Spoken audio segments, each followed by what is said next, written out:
तर युगेंद्र पवार यांनी काल शरद पवारांच्या कार्यालयाला भेट देत आपली भूमिका जाहीर केली। शरद पवार सांगतील ते काम करणार असं स्पष्ट भूमिका त्यांनी घेतली आहे।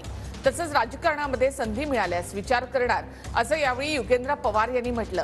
तर दुसरीकडे अजित पवारांचा धाकटा मुलगा जय पवार देखील बारामतीमध्ये प्रचाराच्या मैदानामध्ये उतरला आहे। प्रत्येकाला आपला स्वतःचा निर्णय घेण्याचा अधिकार आहे असं जय पवार यांनी म्हटलं। युगेंद्र पवारांवर त्यांनी ही प्रतिक्रिया दिली आहे।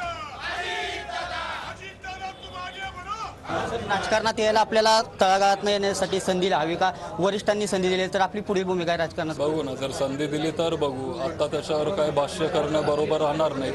संधी जर दिली तर बघू। उद्यापासून अजित पवार यांचे चिरंजीव जय पवार, पार्थ पवार हे बारामती लोकसभा मतदारसंघात प्रचार चालू करणार आहेत। तर आपण उद्यापासून प्रचारामध्ये असणार? उद्यापासून नाहीये, पण येणाऱ्या काळात एखाद्या वेळेस असेल। कोणाची बाजू म्हणजे आतापर्यंत आपण अशी भूमिका स्पष्ट केली? साहेब सांगतील तसं।